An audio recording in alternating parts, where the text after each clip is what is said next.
warahmatullahi wabarakatuh. Waalaikumsalam warahmatullahi wabarakatuh. Punten Pak Ahmad minta waktunya sebentar untuk melaksanakan kegiatan wawancara tentang pengambilan keputusan. Langsung saja nggih Pak. Dari pertanyaan yang pertama, untuk selama ini kira-kira bagaimana Pak Ahmad dalam mengidentifikasi kasus-kasus yang merupakan dilema etika atau bujukan moral? Jadi terkait identifikasi kasus itu harus kita sesuaikan dulu. Kalau kasus-kasus itu terkait dengan suatu pilihan yang pilihan-pilihan itu benar semua, maka kasus itu kita masukkan ke dalam dilema etika. Nah, kalau kasus-kasus itu terkait dengan masalah hukum, maka itu kita identifikasikan ke dalam ke dalam bujukan moral. Itu terkait dengan identifikasi kasus. Berarti untuk sebelum masuk menindaklanjuti kasus diidentifikasi dulu caranya itu masuk kasus yang mana gitu Pak? Untuk memudahkan pemecahan dan penyelesaiannya. Kemudian Pak Ahmad yang kedua, bagaimana Pak Ahmad dalam menjalankan pengambilan keputusan di sekolah ini, terutama untuk kasus-kasus di mana ada dua kepentingan yang sama-sama benar atau sama-sama mengandung nilai kebajikan. Ya, untuk bisa diulangi. Untuk pengambilan keputusan pada kasus di mana ada dua kepentingan yang sama dan itu sama-sama benar, kemudian dua kepentingan itu juga sama-sama mengandung nilai kebajikan. Untuk menentukan atau menyelesaikan? Untuk menjalankan pengambilan keputusan. Bagaimana cara Pak Ahmad mengambil keputusan ketika ada dilema dua kegiatan yang sama-sama benar, kemudian kegiatan tersebut juga keduanya sama-sama mengandung nilai kebajikan. Ya itu tentunya harus harus melalui komunikasi, kemudian juga harus memperhatikan regulasi-regulasi yang ada, sehingga dalam menentukan atau menyelesaikan kasus itu tidak melanggar aturan atau regulasi yang ada. Dan yang terpenting adalah dalam pengambilan keputusan itu tentunya harus didasari dengan nilai-nilai kebenaran, dengan nilai-nilai keadilan, sehingga tidak ada pihak-pihak yang dirugikan. Terima kasih. Kemudian setelah kita sudah bisa memutuskan ya Pak untuk keputusannya, kita mau memutuskan yang mana atau kita mau mengambil langkah yang mana, kemudian sekarang langkah-langkah atau prosedurnya itu kira-kira seperti apa yang bisa dilakukan, yang sudah dilakukan oleh Pak Ahmad selama ini? Prosedurnya yang pertama, kita harus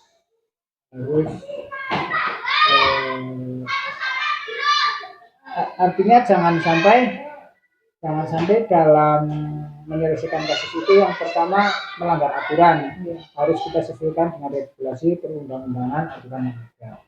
Kemudian yang kedua, ini dialog dan komunikasi yang paling penting.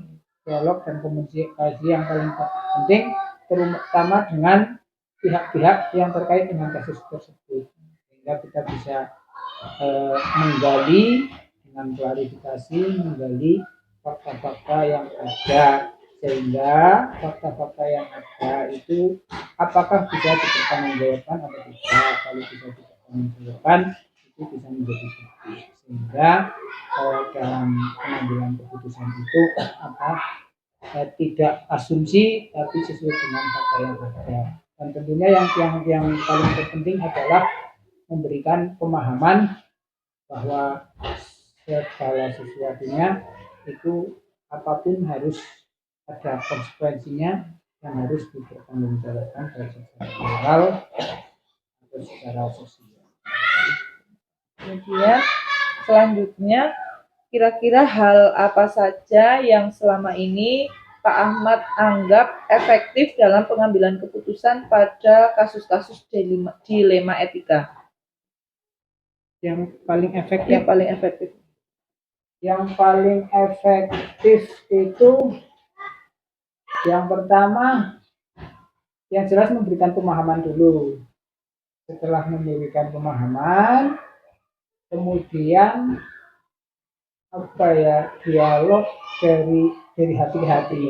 Nah, penyelesaiannya itu secara kekeluargaan. Sehingga tidak ada istilahnya ini kayak hal-hal yang menakut-nakuti. Ini lebih ke kekeluargaan itulah, lebih kekeluargaan dari hati ke hati. Insya Allah masalah kasus akan mudah terselesaikan. Berarti hal yang menurut Pak Ahmad itu paling efektif itu secara kekeluargaan nih Pak, penyelesaian secara kekeluargaan dari berbicara dari hati ke hati gitu guys. Kemudian sekarang yang merupakan yang menantang, menurut Pak Ahmad itu paling menantang dalam pengambilan keputusan dalam kasus dilema etika itu apa? Oh, yang paling menantang ini memberi pemahaman terhadap kalau ini di sekolah itu terhadap teman-teman atau rekan-rekan guru. Ini terutama yang pertama mungkin terkait dengan keterlambatan kehadiran bisa, terus ini kadang-kadang ada kepentingan dari yang ada di sekolah ini, tetapi teman guru itu memilih kepentingan pribadi atau kepentingan keluarga. Nah, di sini hal yang paling menyulitkan saya pribadi dalam menyelesaikan hal-hal keputusan tersebut. Di sisi lain kita harus menjalankan aturan yang ada, tapi di sisi yang lain rasa kemanusiaan, rasa solidaritas terkait dengan sesama manusia, karena juga manusia juga ada kepentingan terkait dengan keluarga. Nah, ini hal yang paling menyulitkan. Sangat menantang. Kemudian kalau tadi sudah hal yang efektif, yang menantang, kalau sekarang apakah Pak Ahmad itu memiliki tata kala atau jadwal tertentu dalam sebuah penyelesaian kasus dilema etika? Kemudian apakah Pak Ahmad ini langsung menyelesaikan di tempat atau memiliki sebuah jadwal untuk menyelesaikannya, bentuk atau prosedur seperti apa yang dijalankan? Oh, terkait dengan penyelesaian kasus itu jelas harus ada, saya pribadi punya tata kala. Artinya apa? Sebuah kasus atau sebuah masalah itu tidak serta-merta pada saat itu terselesaikan. Apalagi ini terkait dengan masalah antara manusia satu dengan manusia yang lain. Ada suatu masalah atau kasus, kemudian kita beri pemahaman, kita beri masukan, tapi kadang-kadang nanti kedepannya itu tidak diindahkan kembali, sehingga saya pribadi harus mempunyai jadwal tahapan-tahapan, biasanya dari pemahaman, kemudian nanti ada peringatan, terus nanti ada konsekuensi. Nah, ini yang paling penting, dan tentunya itu juga harus kita komunikasikan, kita musyawarahkan bareng-bareng di satuan pendidikan ini, sehingga diharapkan setelah diberi pemahaman satu kali, itu kan harapannya itu seterusnya bisa dijalankan. Namun demikian, karena sifat manusia kan tidak seperti itu, jadi ya tetap saya punya tata kala, kemudian punya jadwal. Intinya setiap masalah, setiap kasus itu tidak bisa pada saat itu langsung diselesaikan, ada tahapan-tahapan sehingga perlu katakanlah perlu jadwal yang harus kita rencanakan. Berarti tadi setiap masalah itu memang tidak langsung Iya. pada waktu yang sama Iya, gitu Pak, betul, diselesaikan di situ juga, tetapi Iya. harus ada prosesnya Proses, gitu, betul, melalui betul. proses atau tata kala tadi yang sudah disampaikan oleh Pak Ahmad. Kemudian menurut Pak Ahmad, adakah seseorang atau faktor-faktor lain yang menurut Pak Ahmad itu dapat mempermudah ketika Pak Ahmad mengambil keputusan dalam sebuah dilema etika? Ya jelas ada, yang jelas teman rekan kerja di sekolah ini jelas itu kan yang sangat-sangat mendukung, ada dari kerjasamanya, kemudian dari pengertiannya itu sangat mendukung. Kemudian yang kedua ini yang tidak kalah penting adalah terkait dengan aturan dan regulasi yang ada, ini juga sangat mendukung. Karena apa? Karena setiap keputusan walaupun itu sudah diputuskan secara kekeluargaan, namun demikian tidak boleh, ini yang paling penting, tidak boleh melanggar aturan dan regulasi yang ada, sehingga hasil keputusan itu baik untuk semuanya, baik untuk kita, sehingga tidak melanggar aturan atau regulasi yang gitu. Berarti tadi rasa kekeluargaan di dalam lingkungan pekerjaan juga sangat penting ya Pak, untuk komunikasi. faktor komunikasi. Nah, terutama komunikasi dari hati ke hati itu yang paling penting. Tapi tidak boleh melanggar aturan atau regulasi yang ada, itu harus antara komunikasi dari hati ke hati, pemahaman dari hati ke hati, dan regulasi atau aturan itu harus seiring, sejalan, sepakat dalam rangka untuk menentukan untuk memutuskan sebuah masalah atau kasus. Itu paling penting. Terus Pak, jadi banyak belajar. Kemudian yang terakhir nih dari semua yang tadi sudah disampaikan, menurut Pak Ahmad, pembelajaran apa yang dapat diambil atau dipetik dari pengalaman Pak Ahmad dalam mengambil sebuah keputusan dalam dilema etika? Pembelajaran dan pelajaran yang diambil yang pertama, masalah apapun itu harus kita selesaikan secara kekeluargaan dengan komunikasi yang baik. Kemudian yang kedua, harus kita sesuaikan dengan aturan yang ada, ya nanti hasil dari keputusan itu bisa diterima semua, dan yang terpenting adalah keputusan itu tidak melanggar aturan atau regulasi yang ada.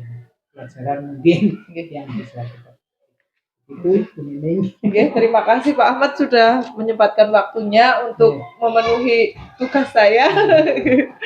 Semoga dari kegiatan kita hari ini bisa menjadikan manfaat Pak untuk saya kedepannya juga semuanya. Saya rasa cukup mawon Pak. Terima kasih banyak waktunya. Mohon maaf kalau diskusi saat ini atau hari ini jawaban dari saya pribadi kurang baik atau kurang baik, ya saya mohon maaf ya sebesar. Sami-sami. Terima kasih Pak.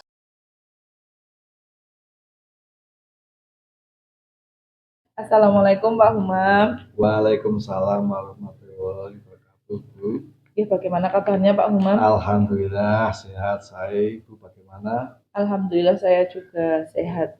Ya begini Pak Humam, kedatangan saya ke sini ingin meminta waktunya Pak Humam sebentar. Dan kita sakit ya Pak? Sakit.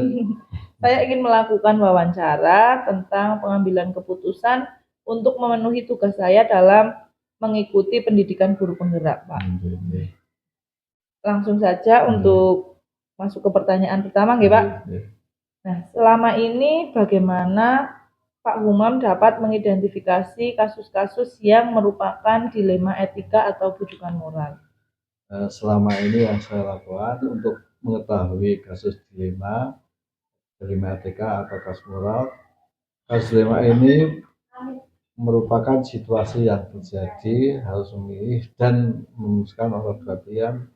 Yang kedua pilihan itu benar secara moral, tetapi bertentangan. Sedangkan bujukan moral itu benar melawan salah, yaitu situasi atau keadaan ketika harus mengambil keputusan antara benar dan salah. Oke. Jadi terlebih dahulu kita harus mengidentifikasi masalahnya, nggih Pak. Itu Iya, masuknya kemana? Apakah masalah tersebut dilema etika atau rujukan moral begitu, nggih.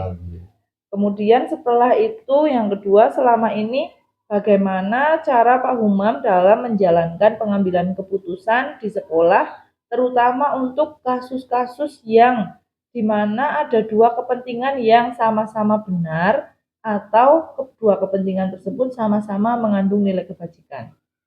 Selama ini yang saya ambil itu dengan mengenali nilai-nilai yang bertentangan, terus siapa-siapa yang terlibat, pengumpulan fakta-fakta yang relevan dengan situasi ini, terus penelaaan salah benarnya dengan menerapkan prinsip trilema, berpikir berbasis hasil akhir, berpikir berbasis peraturan, dan berpikir berbasis peduli. Nggih, berarti itu yang sebelum kita memutuskan sesuatu kita harus mengetahui dulu nggih Pak, kita harus berpikir adil ataukah kita adil atau tidak, terus itu ada rasa peduli dan kemudian tadi seperti yang bagaimana tadi sudah disebutkan oleh Pak Humam. Kemudian setelah itu langkah-langkah atau prosedur seperti apa yang bisa Pak Humam lakukan, yang biasa Pak Humam lakukan selama ini?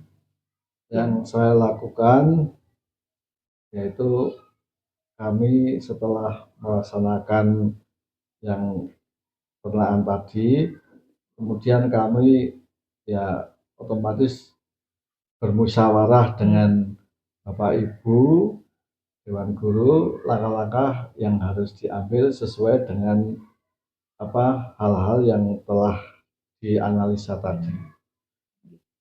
Berarti kita kembali lagi ke yang tadi nih Pak, kita kemudian di akhirnya langkah berikutnya itu adalah dengan cara bermusyawarah untuk memecahkan permasalahan yang terjadi. Kemudian untuk pertanyaan berikutnya, kira-kira hal apa saja yang selama ini dianggap paling efektif dalam pengambilan keputusan pada kasus dilema etika ini, Pak? Hal-hal yang paling efektif dalam pengambilan kasus dilema etika adalah dengan menelaah siapa-siapa yang terlibat, sifatnya urgen, tidaknya kasus dilema etika tersebut, dan penerapan prinsip trilema. Maksudnya gini, yang terlibat itu siapa saja. Kalau atasan yang terlibat, berarti kita mendahulukan atau mengutamakan. Kalau yang sifatnya urgen, lebih urgen itu yang kita dahulukan. Jadi tadi berarti kita mendahulukan yang mana yang lebih penting begitu nggak Pak? Yang lebih penting untuk diselesaikan terlebih dahulu. Kemudian untuk pertanyaan selanjutnya, kalau tadi hal yang paling efektif, kalau sekarang hal yang paling menantang, kira-kira dalam pengambilan keputusan dilema etika menurut Pak Humam yang menantang itu yang seperti apa gitu Pak? Tantangan dalam pengambilan keputusan kasus dilema etika adalah masalah tersebut mempunyai nilai yang sama-sama penting yang ada dan harus didahulukan. Juga adanya orang-orang atasan langsung yang terlibat. Seharusnya mengambil keputusan A, tapi dari atasan mendesak B, ya akhirnya kita menjadi tantangan yang sangat berat. Terus adanya peraturan yang harus dipenuhi. Tidak ada kalahnya adalah rasa yang harus diutamakan. Nilai rasa itu kadang-kadang juga membuat kita menjadi bingung dalam mengatasi masalah dilema etika. Jadi itu tadi tantangannya tentang apa yang akan kita putuskan, kemudian sejalan atau tidak dengan atasan, kemudian dengan peraturannya bagaimana, begitu nggih Pak? Termasuk nilai rasa. Dan yang paling penting menurut Pak Umam tadi, menurut paling menantang itu tentang perasaan gitu Pak, Iya, rasa perasaan. antar, karena kita manusiawi gitu Pak, Iya. pasti ada rasa tidak enak, rasa dan lain-lain, banyak rasa yang lainnya. Kemudian untuk pertanyaan selanjutnya, menurut Pak Umam, adakah seseorang atau faktor-faktor apa saja yang selama ini mempermudah atau membantu dalam Pak Umam mengambil sebuah keputusan? Selama saya mengambil keputusan, seseorang atau faktor yang mempermudah keputusan adalah dalam kasus dilema etika adalah orang-orang yang terlibat adalah orang-orang yang profesional, yang menghargai dan menerima keputusan atasan langsung. Itulah yang mempermudah yang seseorang dalam faktor mengambil keputusan dilema etika. Jadi adanya koordinasi seperti itu nggih Pak, adanya rasa tadi juga selain menantang itu juga dari rasa antar sesama, misalnya dari rekan guru atau rekan-rekan yang terlibat itu, karena adanya rasa juga dapat mempermudah tapi juga dapat menjadi tantangan ya. Kemudian untuk yang terakhir nih, dari semua hal yang tadi sudah disampaikan, menurut Pak Humam ini pembelajaran apa yang dapat Pak Humam petik dari pengalaman Bapak dalam mengambil keputusan ketika menghadapi masalah dilema etika? Pembelajaran yang diambil dari pengambilan keputusan pada kasus dilema etika adalah sebelum mengambil keputusan harus banyak-banyak menganalisa kasus yang ada, banyak pertimbangan. Setiap keputusan pasti tidak mungkin membuat semua puas, pasti ada pihak yang tidak terpuaskan. Semua yang terlibat pada pengambilan keputusan harus siap menerima, menghormati, melaksanakan keputusan yang telah ditetapkan. Itulah pembelajaran dari pemecahan kasus dilema etika. Terima kasih banyak Pak Humam, banyak sekali pelajaran yang dapat saya ambil dari kegiatan wawancara kita hari ini. Semoga juga bisa menjadi manfaat untuk kedepannya, untuk saya terutama nggih Pak.